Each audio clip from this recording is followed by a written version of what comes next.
Hello everyone, I'm Nupur Agarwal, a storyteller, and today I have a very sweet, simple, short, a beautiful story called Samira's Awful Lunch. The story is about a little girl who doesn't like anything that her mother packs for her in her tiffin box. Her animal friends sympathize with her and they offer her their lunch. So let's join Samira for her lunchtime adventure.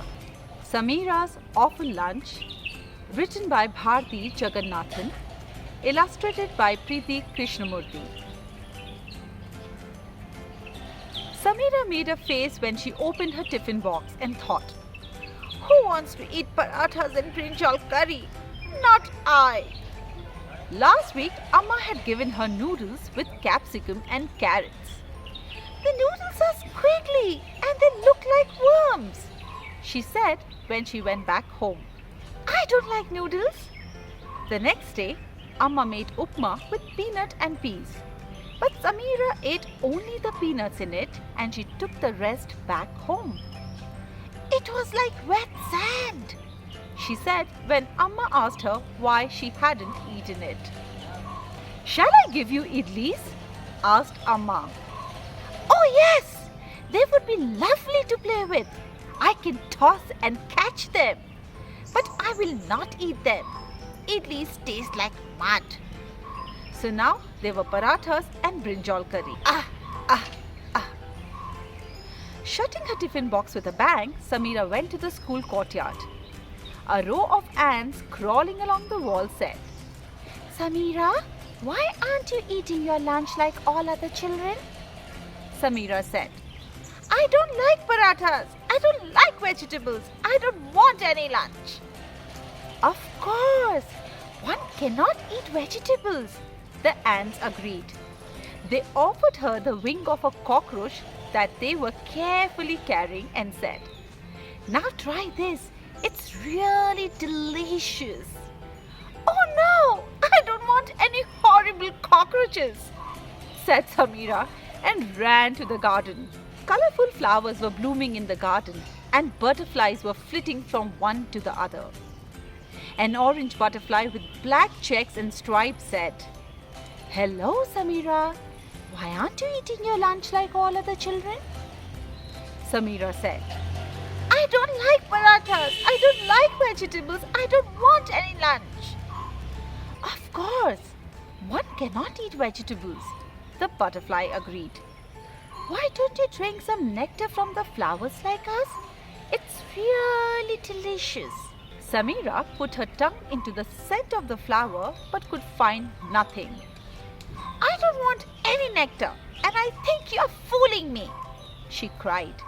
She ran to the big peepal tree in the lawn. A crow cawing above called, "Ah! Ah! Hello, Samira. Why aren't you eating your lunch like all other children?" Samira said, "I don't like parathas. I don't like vegetables. I don't want any lunch." "Of course, one cannot eat vegetables," the crow agreed.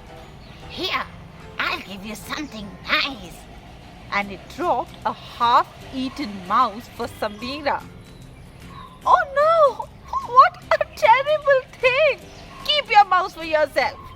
screamed Samira and ran away to stand near the wall. Some sparrows were chirruping on the ledge of the wall and called out, "Hello, Samira! Why aren't you eating your lunch like all other children?" Samira said, "I don't like parathas. I don't like vegetables. I don't want any lunch."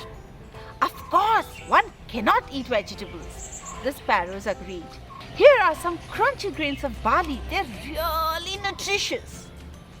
Samira chewed one and made a face. "This is like eating pebbles. Even upma is better." A kind sparrow at once asked her, "Would you like some soft, juicy worms instead?" "Just a minute." Just before it flew off to get her a worm, Samira said, "Worms indeed. No, thank you. I would much rather eat noodles," and ran to the gate of the school.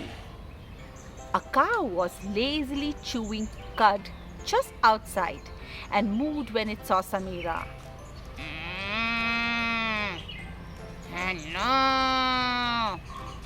Why aren't you eating your lunch like all other children? Samira said. I don't like parathas. I don't like vegetables, especially brinjals. I don't want any lunch. Of course. Those brinjals aren't nice at all. The cow agreed. Let me bite off some of this grass for you. It's particularly sweet after the rains. You should eat it with the hibiscus bush next to you. You are so lucky. I wish I could get inside the gate. Samira was disgusted. She said, I don't want to eat any grass nor any bushes. Even idlis would taste better than grass. And I'm glad the gate is closed because the hibiscus has pretty flowers and I don't want you to eat them. Samira ran back to her classroom and opened her lunchbox. How nice my parathas and brinjal curry are, she thought, and quickly ate them up. I'm so glad that Samira finally finished her lunch and realized and accepted all her mother's food options. This is one story that children love listening to again and again. Most of the children sympathize with the character Samira and they feel connected to her. So do let me know, how did you like listening to this story? Leave your feedback in the comment box below. And if you haven't liked or subscribed to my channel, please do so.